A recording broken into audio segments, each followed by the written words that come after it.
ہم جو بیمار ہوتے ہیں، ہمیں کسی قسم کی جو تکلیف آتی ہے، جو ہم پر کوئی مصیبت آتی ہے نفس پر، یعنی چاہے وہ نفسیاتی تکلیف ہو، جو روحانی ہو، کوئی جسمانی ہو، ذہنی ہو، کسی بھی قسم کی کوئی کرب اور بے چینی اور انگزائٹی اور ڈپریشن اور کوئی بھی چیز جو انسان کے اوپر وارد ہوتا ہے، یا کسی چیز کے کھو جانے سے انسان کو جو تکلیف اور پریشانی آتی ہے، یا اپنے کسی پیارے کے اوپر جو دکھ تکلیف آتا ہے اس کی وجہ سے جو تکلیف لاحق ہوتی ہے، یا پھر یہ کہ انسان کہیں سے گر جاتا ہے، یا کوئی چوٹ لگ جاتی ہے، یا پھسل جاتا ہے، یا کسی وبا کا شکار ہو جاتا ہے، یا انسان کے جسم میں کسی قسم کا کوئی اضطراب، حتیٰ کہ کوئی خارش ہوتی ہے، یا پھر کسی طرح کی کوئی چبھن سی ہو جاتی ہے، یا کوئی پین شروع ہو جاتی ہے، کوئی بھی چیز جو ہمارے جسم میں ہوتی ہے یہ اللہ کے علم میں ہوتی ہے اور اللہ کے اذن سے ہوتی ہے، اور اللہ تعالیٰ کی کتاب میں یہ بھی لکھا ہوا ہے کہ کس انسان کو کس وقت کیا لاحق ہوگا،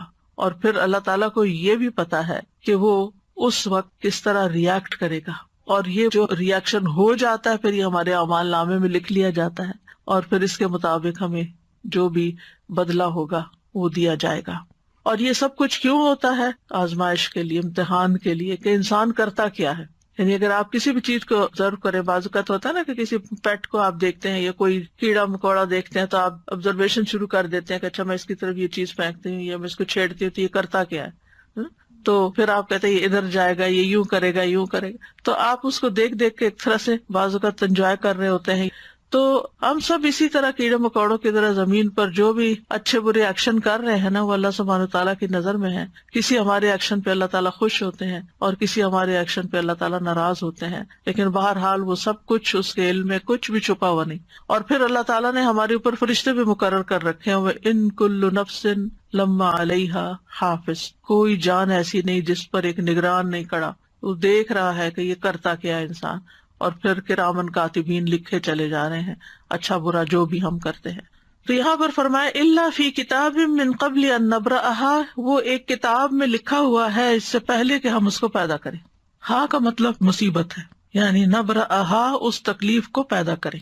اور ایک قول یہ ہے کہ یہ زمین کی طرف جا رہی ہے بات، یا نفس کی طرف، کہ زمین کو پیدا کرنے سے پہلے یا اس انسانی جان کو پیدا کرنے سے پہلے۔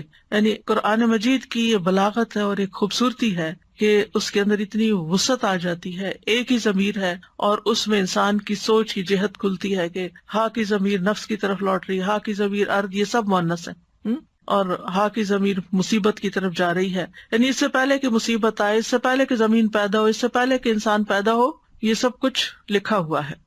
یعنی خیر و شر سب کچھ لوح محفوظ میں محفوظ ہے، اور یہ تقدیر جو ہے یہ اللہ کا ازلی علم ہے، اور اللہ تعالیٰ نے ہر چیز کا علم کے اعتبار سے احاطہ کر رکھا ہے، کوئی چیز بھی اللہ کے علم سے باہر نہیں۔ وَأَنَّ اللَّهَ قَدْ أَحَاطَ بِكُلِّ شَيْءٍ عِلْمًا۔ اب آپ جب بیمار ہوتے ہیں، پریشان ہوتے ہیں، تو آپ اللہ تعالیٰ سے اپنی حالت کا واسطہ دے کے بھی دعا کر سکتے ہیں کہ یا اللہ تجھے تو پہلے سے ہی پتا ہے کہ میرے اوپر کیا آنا ہے، اور تجھے تو پہلے سے ہی پتا ہے کہ میں کتنی کمزور ہوں، اور تو میرے حال کو جانتا ہے، اور تو میری تکلیف کو جانتا ہے، تو مجھ پہ رحم فرما۔ یعنی اللہ تعالیٰ سے انسان اس طریقے سے بھی دعا کر سکتا ہے، یعنی اللہ تعالیٰ کی صفت علم کا واسطہ دے کر، کیونکہ قرآن مجید میں آتا ہے وَلِلَّهِ الْأَسْمَاءُ الْحُسْنَىٰ فَادْعُوهُ بِهَا، تو ہمیں اللہ تعالیٰ کی اسماء و صفات کا واسطہ اور وسیلہ دے کر بھی اللہ تعالیٰ سے دعا کرنی چاہیے، جیسے انی مسنی الضر وانت ارحم الراحمین۔ بس اللہ تعالیٰ کی رحمت کی بات کر دی، اللہ تعالیٰ کی اس صفت کی بات کر دی کہ آپ تو بہت زیادہ رحم فرمانے والے ہیں۔ یعنی مطلب کیا ہے؟ اگر کسی کو کہا جائے آپ تو بہت سخی ہیں، تو اس کا کیا مطلب ہے کہنے کا؟ یہ تعریف کوئی کیوں کر رہا ہے کسی کی؟ تاکہ وہ اپنی سخاوت کا اظہار کرے۔ تو اسی طرح اللہ تعالیٰ کی صفت رحمت کا جب ذکر کرتے ہیں تو اس کا مطلب یہ ہے کہ آپ تو اس کے مالک ہیں اور آپ کر سکتے ہیں۔ تو یہ چیز اگر انسان اللہ تعالیٰ کے بارے میں سوچے کہ ہر چیز کو جانتا ہے، ہر چیز کو، وَأَنْتَ عَلَّامُ الْغُیُوبِ، میں نہیں جانتا تو جانتا ہے، اور تو علام الغیوب ہے۔ قیامت تک جو کچھ ہونے والا ہے، جب سے پیدا ہوا ہے جب تک ختم ہوگا، سب کچھ اس کے علم ہے۔ وَكُلَّ شَيْءٍ أَحْصَيْنَاهُ فِي إِمَامٍ مُبِينٍ، ایک واضح کتاب میں ایک کھلے رجسٹر میں ریکارڈ رکھا ہوا ہے. اور حدیث سے پتہ چلتا ہے کہ آسمان و زمین کی تخلیق سے 50,000 سال پہلے مخلوقات کی تقدیر لکھی گئی. اب آپ سوچئے جب آپ تقدیر پر ایمان لاتے ہیں، اور تقدیر پر ایمان لانا ضروری ہے. نبی صلی اللہ علیہ وسلم نے فرمایا ہر چیز کی ایک حقیقت ہوتی ہے، اور کوئی شخص اس وقت تک ایمان کی حقیقت کو نہیں پہنچ سکتا جب تک اسے یقین نہ ہو جائے کہ اسے جو چیز پہنچی ہے وہ اس سے خطا نہیں ہو سکتی تھی، اور جو چیز خطا ہو گئی ہے اس سے وہ اسے پہنچ نہیں سکتی تھی. اب یہ جو ہمارا ایمان ہے، اس کی بنا پر اگر آپ کو کوئی تکلیف آ جاتی ہے، کوئی بیماری آ جاتی، کوئی چیز چھو جاتی ہے، لگ جاتی، ٹکرا جاتی، کچھ ہو جاتا ہے، تو بجائے غصے میں آنے کے، فرسٹریشن کا شکار ہونے کے، آپ کے چہرے پہ اسمائل بھی آ سکتی. یہ تو ہونا تھا، یہ لکھا ہوا ہے، یہ اپنے وقت پہ پہنچ گیا مجھ تک، اب اللہ ہی اس کو دور کرنے والا ہے. جس کے اذن سے یہ تکلیف آئی ہے اسی کے اذن سے شفا ہوگی. جس کے اذن سے یہ مشکل میں مبتلا ہوں وہی اس کو ان یمسسک اللہ بضر فلا کاشف لہ الا ہو، اگر تمہیں کوئی تکلیف پہنچ جاتی ہے تو اس کو اللہ کے سوا کوئی بھی دور نہیں کر سکتا. فلا کاشف لہ الا ہو، یہ یقین ہونا چاہیے پورا. جتنا زیادہ یہ یقین ہوگا کہ فلا کاشف لہ الا ہو، کہ اللہ ہی اس تکلیف کو دور کرنے والا ہے، اس کو کھولنے والا ہے، تو اتنا ہی زیادہ ہم اللہ سبحانہ تعالیٰ کی طرف رجوع کریں گے، اتنے یقین کے ساتھ اسی کی طرف لوٹیں گے، اسی کے در پہ جائیں گے، اسی کے آگے سر جھکائیں گے، اسی کو پکاریں گے، اسی کے آگے ہاتھ پھیلائیں گے، اسی کو مختلف چیزوں کا واسطہ وسیلہ دیں گے جو مشروع ہے یا جس کی اجازت ہے ہمیں. تو اس طرح اللہ تعالیٰ سے تعلق اور زیادہ مضبوط ہو جائے گا. پھر فرمائے ان ذالک علی اللہ یسیر. ہمیں لگتا ہے کتنا مشکل کام ہوگا، یہ کتنا بڑا کام ہے یہ سب کچھ، لیکن اللہ تعالیٰ فرماتے ہیں اس کے لیے تو یہ کچھ بھی مشکل نہیں. سبحان اللہ، یعنی اس کی قدرت اس سے بھی کہیں زیادہ ہے کہ وہ ان سب چیزوں کا علم رکھے. اور ہمیں کیوں بتایا جا رہا ہے؟ لِكَيْ لَا تَأْسَوْا عَلَىٰ مَا فَاتَكُمْ، تاکہ تم کھو جانے والی چیز پہ افسوس نہ کرتے رہو، تم سے غم دور کرنے کے لیے. اور یہ ایک حقیقت ہے کہ اگر انسان تقدیر کے معاملے کو اور اس بات کو سمجھ جائے کہ یہ کسی وجہ سے آئی ہے تکلیف مجھ پر، اللہ تعالیٰ یا تو مجھے ریسٹ کروانا چاہتا ہے، یا مجھے کچھ سکھانا چاہتا ہے، یا کوئی بھی ایسی وجہ ہو سکتی ہے کہ جو مجھے علم نہیں، کیونکہ اس کا کوئی بھی فیصلہ حکمت سے خالی نہیں، یہ بھی ساتھ ہی یاد رکھنا چاہیے. یعنی ایسا نہیں کہ وہ اندھا دھند بس کسی کو سزا دے رہا ہے اور کسی کو کچھ جزا دے رہا ہے اور کسی کو فائدہ اور کسی کو نقصان، ایسا نہیں ہے. ہر تکلیف کے پیچھے ایک حکمت، کوئی وجہ ہے. اس نے آپ کو کوئی اسپیشل چائلڈ دیا ہے، کوئی حکمت ہے اس کے پیچھے، کوئی وجہ ہے کہ اس نے آپ کو اس کام کے لیے چنا ہے. اسی طرح اگر کوئی اولاد کی طرف سے یا والدین کی طرف سے کسی پیارے کی طرف سے کوئی تکلیف پہنچتی ہے تو اس میں کوئی حکمت ہے. تو اگر انسان ایمان لے آئے تقدیر پر تو پھر غم ہلکا ہو جاتا ہے. وجہ بتا دی گئی کہ لِكَيْ لَا تَأْسَوْا، تاکہ تم افسوس نہ کرتے رہو، غمگین نہ رہو، عَلَىٰ مَا فَاتَكُمْ، جو تم سے فوت ہو گیا، یعنی جو تم سے چلا گیا. تمہاری صحت چلی گئی، تمہاری جوانی چلی گئی، تمہاری ہمت چلی گئی، تم سے کام کا چانس چلا گیا، اللہ کو یہی منظور. آگے موو فارورڈ، آگے چلو، آگے چلو. جو کھونا تھا ہو گیا، اب اس کے پیچھے جان ہلکان نہ کرو. جو ہونا تھا ہو گیا، اب اپنی زندگی کو آگے لے جاؤ، آگے کی طرف دیکھو، اچھی امید رکھو اور حوصلے میں رہو، کیونکہ یہ تو ہونا ہی تھا. کیونکہ انسان ہمیشہ عافیت میں نہیں رہ سکتا، ہمیشہ خوشحالی میں نہیں رہ سکتا، ہمیشہ رزق کی فراوانی میں نہیں رہ سکتا. یہ کمی بیشی ہوگی، اور جب ہو تو انسان اگر صرف اتنی بات سوچ لے کہ لکھا ہوا تھا، یہ تو ہونا تھا، مکتوب لکھا ہوا تھا، اور اللہ نے کیوں لکھا، پھر انسان اللہ سے بحث نہیں کرتا، اللہ کے علم اور اللہ کی قدرت کو چیلنج نہیں کرتا، بلکہ اللہ کے بارے میں اچھا گمان رکھتا ہے. آپ دیکھیں کہ اللہ سبحانہ تعالیٰ پر اعتراض کرنا کس کا کام تھا؟ جانتے ہیں نا ہم، یہ شیطان کا کام تھا. تو پھر ہم کتنے مزے سے مختلف چیزوں پر اعتراض شروع کر دیتے ہیں، واضح طور پر شیطان کے نقش قدم پر چل رہے ہوتے ہیں، واضح کلیئر کہ اللہ نے میرے ساتھ ایسا کیوں کیا، وائی می، یہ کیوں ایسا کیا. یہ آپ یاد رکھیں کہ یہ کیا ہے، یہ دراصل شیطان کے قدموں پر چلنا ہے، اس کی پیروی کرنا ہے، اس کے پیچھے جانا ہے. اور پھر دوسرا رویہ جو شیطانی رویہ ہوتا ہے، انا خیر منہ، وہ کیا ہے؟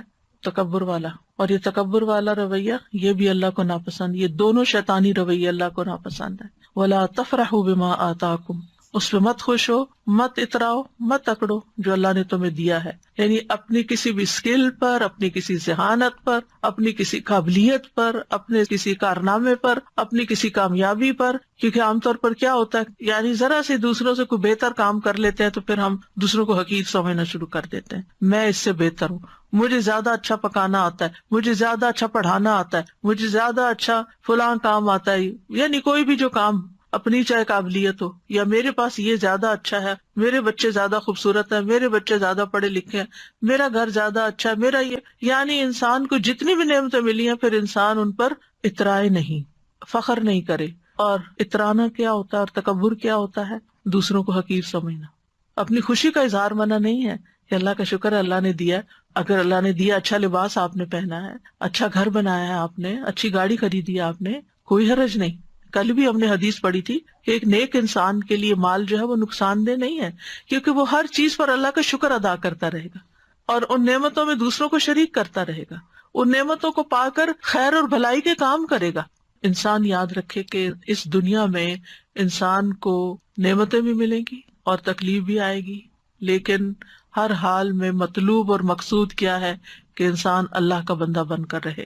اکرمہ ابن عباس سے روایت کرتے ہیں کہ وہ اللہ کے فرمان اسی آیت کے بارے میں کہتے ہیں کہ ہر شخص غمگین ہوتا ہے اور خوش ہوتا ہے، لیکن مومن اپنی مصیبت پر صبر کرتا ہے اور خوشحالی پہ شکر کرتا ہے. اس آیت میں ایک بات یاد رکھیں کہ اس کا یہ مطلب نہیں کہ اگر ہر چیز لکھی ہوئی ہے تو انسان کوشش نہ کرے. نہیں، کوشش بھی کرنا اللہ کے اذن سے ہے اور اللہ کا حکم ہے اور ہمیں اس پر ابھارا گیا ہے.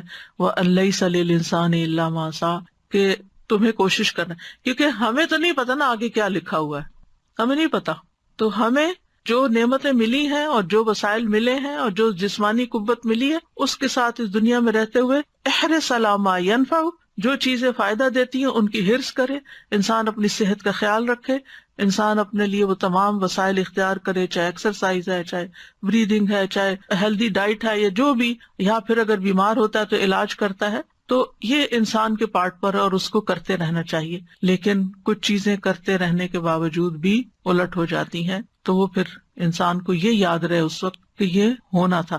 کیونکہ انسان اس وقت زیادہ پشیمانی کا شکار ہوتا ہے، میں تو اتنی زیادہ کیئرفل ہوں اپنے ڈائٹ کے بارے میں نے تو کبھی شوگر استعمال نہیں کی تھی، مجھے یہ بیماری کہاں سے آ گئی، اور یہ نہیں، یہ لکھا تھا. اس کی حکمت اللہ کو پتا ہے کہ اس نے آپ کو یہ بیماری کیوں بھیجی اور اس کے ذریعے آپ کو کیا سکھانا تھا، یا اس کے ذریعے آپ کے کتنے درجات بلند کرنے تھے. تو یہ اللہ تعالیٰ کو پتا ہے. ہمیں کیا کرنا ہے؟ احتیاط بھی برتنی ہے بیماری سے بچنے کے لیے، اور اگر آ جائے تو علاج بھی کرنا ہے، اسباب اختیار کرنے ہیں، لیکن اس سارے آزمائش کے عرصے میں اللہ سے راضی رہنا ہے.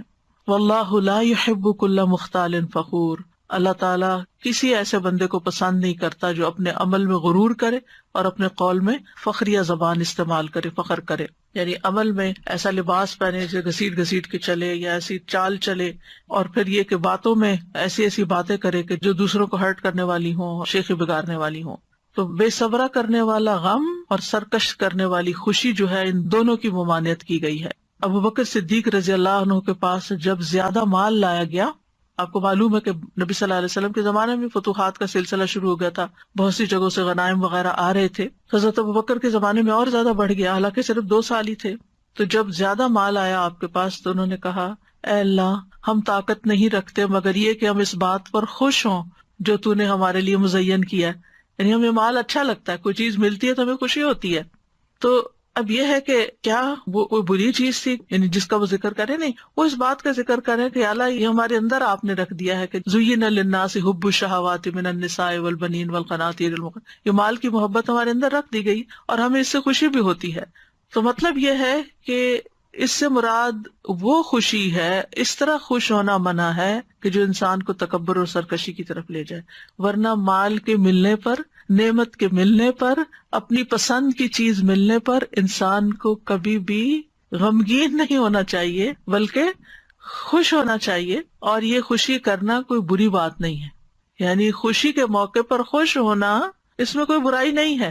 کیونکہ کچھ لوگ ایسے ہوتے ہیں ہر وقت بس ایک ایسی حالت میں رہتے ہیں کہ نہ کسی خوشی کے موقع پہ خوش ہوتے ہیں، نہ کسی غم کے موقع پہ غمگین ہوتے ہیں. وہ نیک پارسا نہیں، اگر خوشی کی کوئی چیز ہے، کوئی نعمت ملی، خوشی کا اظہار کرے، فاما بنعمت ربک فحدث، بس لمٹ کے اندر، اس سے اوپر نہیں جانا کہ تکبر یا شیخی بگاڑنا شروع ہو جائے یا آپ دوسروں کو نیچا کرنا شروع کر دیں، یہ نہیں ہونا چاہیے.